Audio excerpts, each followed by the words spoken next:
Всем привет, с вами снова Руслан Левиев, и это очередная сводка с войны. Прошла неделя, а вот она и не там. Так я бы охарактеризовал ситуацию на войне. Принципиальных успехов нет ни на одном из участков фронта. При этом, если смотреть с перспективы каждодневных боевых действий, то там действительно горячо. Российские войска постоянно атакуют на разных направлениях, порой даже проскакивают видео с колоннами техники. Однако, поскольку у нас сводки раз в неделю, то я оцениваю с более общей перспективы, смотрю на общий итог. Часов-Ярское, Авдеевско-Покровское направление так до сих пор и не отметились каким-нибудь усилением атак. Хотя при этом многие наши коллеги писали, будто бы атака на Харьковскую область имеет цель отвлечь часть украинских сил с Донецкого направления, и в последующем можно ждать ввода каких-то российских резервов, который пока так и не случился. Как я полагаю, потому что этих сил просто нету. И я вам говорил об этом в предыдущих сводках. Сама идея атаки на другом направлении, чтобы отвлечь силы врага и ослабить его позиции на основном участке сражений, звучит довольно-таки логично с военной точки зрения. Однако, если у вас некому воспользоваться этой ситуацией, то идея получается довольно тупой. Ведь теперь вам нужно обеспечить активные бои не на одном, а сразу на двух направлениях.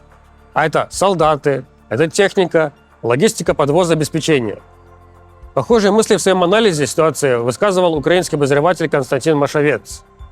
Он пишет, что у армии России не хватает сил и средств, поэтому придется выбирать, какое из направлений оставлять. Два направления наступлений они не потянут. Попытка продолжать наступление на двух направлениях превратит ситуацию в полугодовой штурм какой-нибудь очередной Авдеевки с морем трупов. Поэтому нужно либо сворачивать всю эту лапинщину и перебрасывать силы обратно на Донецкое направление и развивать там направление наступления на Часов-Яр, расширять свои позиции около Очеретина, либо делать вспомогательное, то есть Харьковское направление основным и снимать часть сил уже с Донецкого направления. Кто-то возразит, что окей, это не было отвлечением украинских сил с Донецкого направления, а если и было, то ситуация ничего не дала. И что на самом деле целью этой атаки было создание буферной санитарной зоны. Такая цель тоже не была достигнута. Российские войска смогли занять полосу территории глубиной порядка 5 километров от границы, после чего увязли в боях. Эти 5 километров никак принципиально на возможность обстрела Белгородской области не влияют. А теперь представьте, что будет, если российская армия осуществит подобную атаку и в Сумской области тоже. Я с самого начала говорил, что атаковать Харьковскую область в условиях острого дефицита ресурсов – контрпродуктивное решение, которое приведет к растягиванию своих же сил. А если это удвоить еще и Сумскую областью? Впрочем, от российских генералов все можно ожидать. Кстати, на днях вышла статья в уважаемом западном издании «Экономист» про то, что россияне планировали окружить Харьков за 72 часа. Статья написана в лучших традициях конспирологии. Некие военные планы, которые были переданы изданию неназванными источниками. В этих планах значился захват населенных пунктов Борщевая, в 15 километрах от окраин Харькова, и Печенеги, в 50 километрах от границы с Россией. Сравните захваченные сейчас 5 километров и 50 километров, якобы указанные в планах. Статья «Экономист» была раскритикована не только нами, но и другими исследовательскими командами, например, From Intelligence Insight. Они отдельно отмечают, что 2 года полномасштабного вторжения показали, что российская армия вполне способна к обучению, и не нужно ее недооценивать. В существование планов по окружению Харькова за 72 часа они не верят.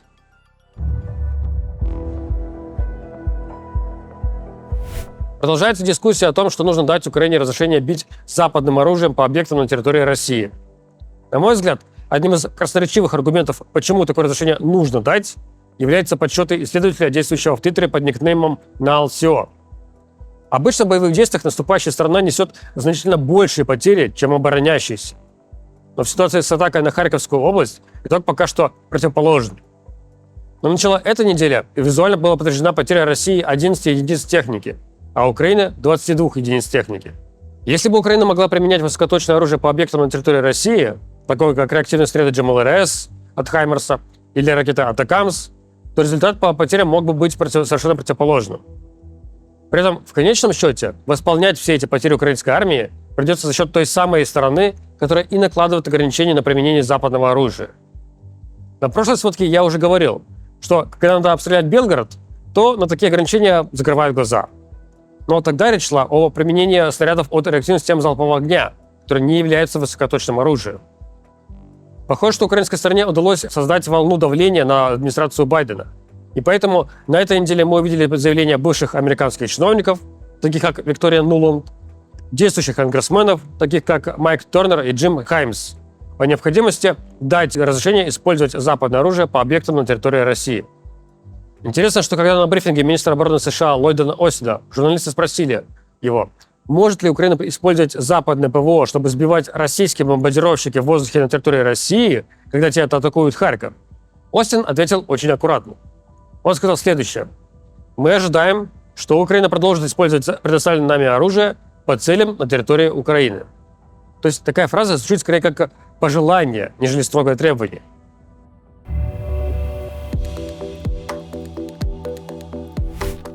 Поскольку Крым является международно признанной территорией Украины, ограничения по западному оружию не распространяются на удары по Крыму. Но при этом, поскольку Россия уже давно считает Крым своей территорией, он одновременно не является зоной проведения так называемой специальной военной операции. По итогу это означает, что туда могут направляться срочники. И вот в сети появился некролог на срочника Максима Спешилова, 2002 года рождения, который погиб 15 мая при ударе ракетами «Атакамс» по аэродрому Бельбек в Крыму. Вот так родился при Путине и умер при Путине этот парень. При этом никакие повышенные компенсации, как за гибель на войне, его семье не положены. Ведь, опять же, Крым не является зоной проведения СВО, и эта смерть тоже ничего не изменит. Срочников так и продолжат направлять и в Крым, и в приграничные районы России, где они также регулярно погибают. Продолжая тему ударов по Крыму, в прошлое воскресенье ракетами «Атакамс» был нанесен удар по порту Севастополя. Украинская сторона заявляла потопление морского тральщика «Ковровец», а пророссийские телеграм-каналы заявили уничтожение малого ракетного корабля «Циклон». На днях наши подписчики прислали фотографии торчащего из воды потопленного корабля. По соображениям безопасности я не могу показать вам эти фотографии, но скажу, что там видна торчащая из воды мачта.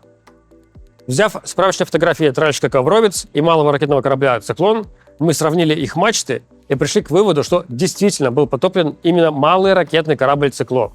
В предыдущей теме я вам объяснил, чем было бы полезно разрешение использовать МЛРС и «Атакамс» для ударов по объектам на территории России. И вот, пожалуйста, наглядная эффективность, когда применяют высокоточные ракеты.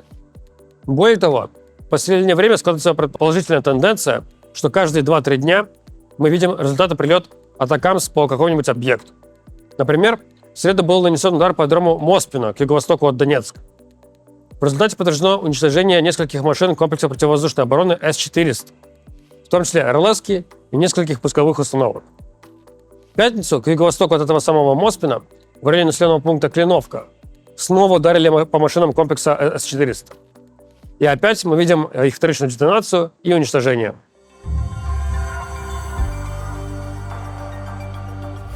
Была на этой неделе пара тем, связанных с российской системой радиоэлектронной борьбы. Во-первых, обсуждалось, что российские глушилки смогли подавить украинский терминал Starlink в начале атаки на Харьковскую область. До этого считалось, что терминалы Starlink не подвержены РЭП из-за того, как они устроены, как они устанавливают связь со спутником. И все предыдущие 2 года мы видели сообщения, как у украинской стороны на фронте всегда была надежная связь, потому что у них есть Starlink'и, а все остальное глушится. Издание New York Times ссылается на ряд украинских военных, которые утверждают, что у них связь через терминал Starlink стала работать гораздо медленнее, а то и вовсе пропадала. Увы, со стороны эти заявления мы никак перепроверить не можем.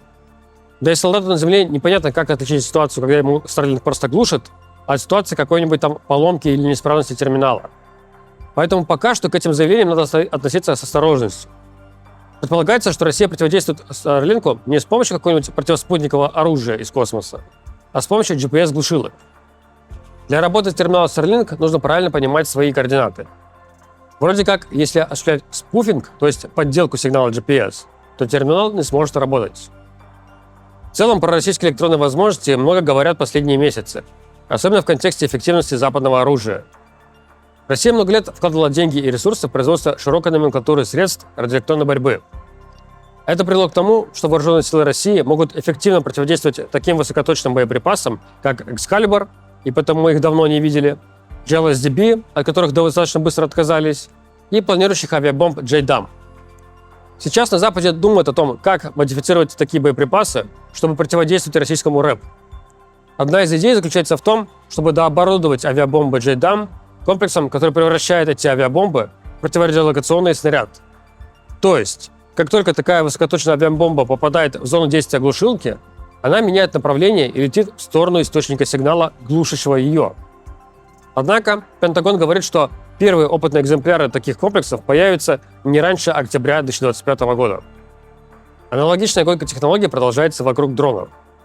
Думаю, многие из вас видели на видеозаписях с фронта так называемые танки рэбы, увешанные глушилками, словно гирляндой на елке. Они действительно эффективно подавляют все дроны. Но есть одно большое но. Уже много месяцев обе стороны, в том числе украинская, применяют так называемые дроны с дроноведения. То есть, изначально таким беспилотником камикадзе управляет оператор. Он находит цель, захватывает ее и летит к ней. А когда беспилотник попадает в зону действия глушилки и теряет связь с оператором, то дальше алгоритмы сами донаводят беспилотник на цель. То есть работает такой, грубо говоря, автопилот. Поэтому мы уже довольно-таки давно видим поражение беспилотниками, в том числе таких вот танков рэбов. И это все темы на данный момент у нас. Встретимся с вами через неделю.